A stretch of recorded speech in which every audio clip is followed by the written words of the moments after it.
Cool. Hi there, everybody. I'm Stephne Hawken Hall of Love Misunderstood and Institute, and I am here with my friend Gus from Hi, a y'all. better from a Better Solution in Home Care, Kansas. Hey, Gus. Good morning. How you doing today? Good. How are you? Thumbs up. It's Monday morning. Really blessed. Excited to help people today. Right, and so am I. So today we're going to be talking about elder abuse. We want to address it. So we're going to be talking about what is elder abuse. We're also going to answer another question. What should you do when you see it?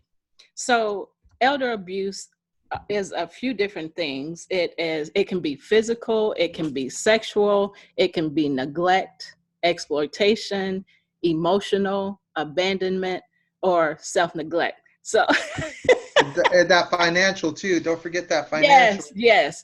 And Financial. there are more or can be more. Yeah. This is not limited to these. These are the ones that I found, but just like Gus just added, financial is another, and there are more. So Gus, what do you want to add to that? Yeah, just that financial part. I know we're going to talk about some things, but I always remember the spiritual part too. Yes. The Oh, spiritual that's a part. big one. Yeah. But That's a big one. we can't encompass the whole thing in a short video. But this Right. is why we're doing a series to kind of get more topics on. So maybe one day we could hit physical, or the spiritual aspect or the financial aspect. But Yes. just I'm glad to be a part of this, and like I said, I'm super excited. Well, both of those that you just added are big, and we definitely want to add those to this list too. Um, and so, one of the things that I want to say is to answer the question, what is elder abuse? According to ACL, which is Administration for Community Living, that was their definition that I just gave. And CDC, they define it as an intentional act. Um, Hold on a second. They have a different definition. It's along the same lines, but their definition is elder abuse is an intentional act or failure to act by a caregiver or by another person in a relationship involving an expectation of trust that causes or creates a risk or harm to an older adult. So, these older adults, they trust us. They're unable to take care of themselves. They get to a point where they may be unable to take care of themselves, and sometimes that's not always the case. But I've noticed in a lot of areas and a lot of times that adults, they're trusting you to take care of them or to take care of the things, maybe their finances, like you said, being one of them. They're trusting you to help them with those things because maybe they've, been incapable in some type of way to take care of those things. So they want that, they're trusting us to help them. And so we have to help them. If we're not, could it be a form of neglect? Could it be abuse? Just think about those things. Those are just things for you to think about. What do you want to add, Gus? That trust part's real big. Everybody needs it. Yes. Everybody needs it. Everybody's going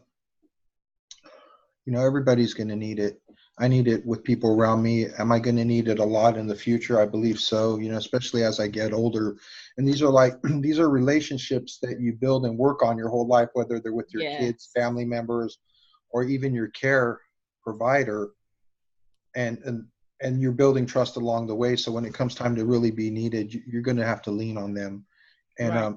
the senior population, there's a lot of seniors out there, and it's just ramping up. There's going to be more and more.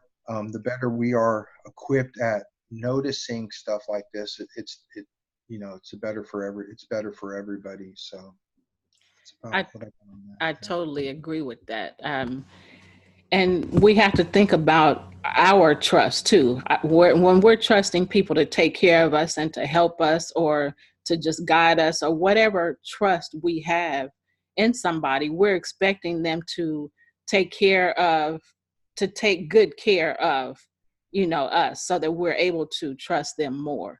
So that's just another way for us to think about taking care of somebody else? And another thing is, are we treating others the way that we want to be treated?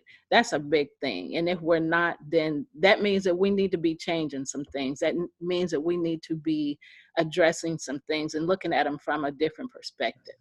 What do you want Yeah. to add, Gus? Well, I was just thinking, as a home care owner, as a business owner, um, I do all the day-to-day stuff, whether it's I do the marketing, I do the back office stuff. Kind of, I'm just running my business. I'm a business owner, but I hire people to do the work that I can't do, which is caregive, right? So I have multiple caregivers that go out there, and one of the first things I tell them, I say, hey, appreciate you joining our team. I'm not a caregiver, so I rely on you to be my ears and eyes with our clients. So it starts right there, right off the bat, by letting them know, hey, I rely on you to find this information out and bring it back to me so we could get into the problem solving part. So right there, I'm trusting my caregivers. Yes. To go in there and be my eyes and ears. I do get client visits. I have three amazing care managers that go visit clients, but that there's gaps between those times where Yes. it's all about the caregiver reporting to us. So I'm big on that. So I have a lot of trust in my employees. So that's great that you are doing that. And I love to hear that, because if more companies got involved in that kind of care, or that kind of addressing the issue and taking care of it, then things would be better for those that are entrusting us, with their care. So I want to add now, the other question is, what should you do when you see elder abuse? So you should report it. And along with reporting, I'm going to give you a couple different places and ways that you can report it. You can report it to the National Domestic Violence Hotline, which that number is 800-799-7233. 800-799-7233. And then you can also contact the Adult Abuse Hotline, and that number is 800-222-8000. Again, 800-222-8000. That is Adult Protective Services. And then you can always call 911, always. Gus, you want to add anything to that? Yeah, I like before I do that, I'd like to see it, hear it, and be and witness it myself. Sometimes I'll have situations where a caregiver will tell us something that's going on. I'll call the facility and talk to them, because I'm big about making corrections. You know what I mean? Yes. We're in the correction business. Not everything's going to go smooth.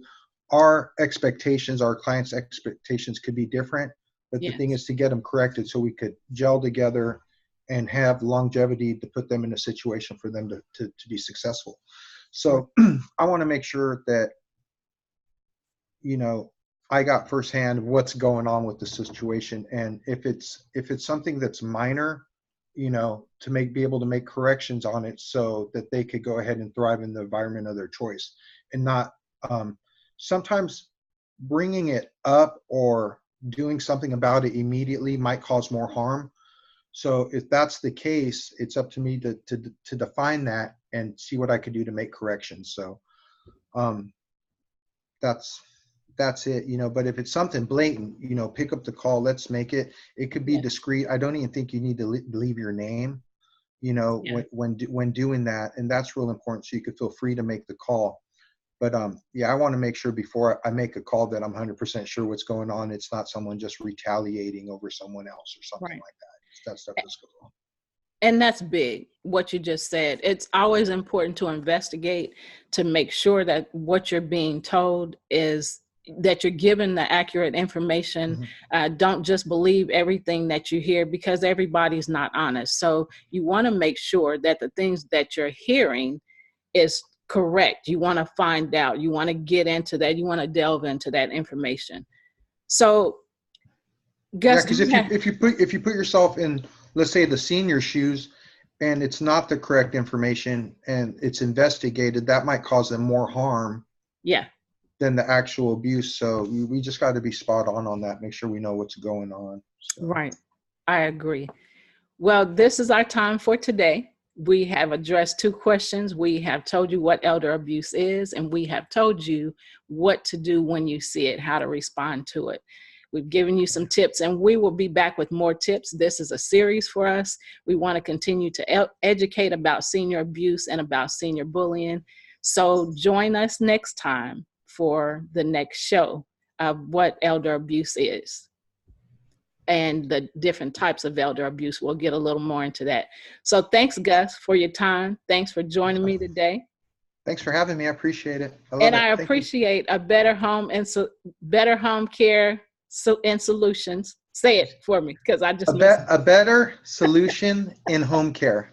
We're Thank the Kansas franchise. So thank you.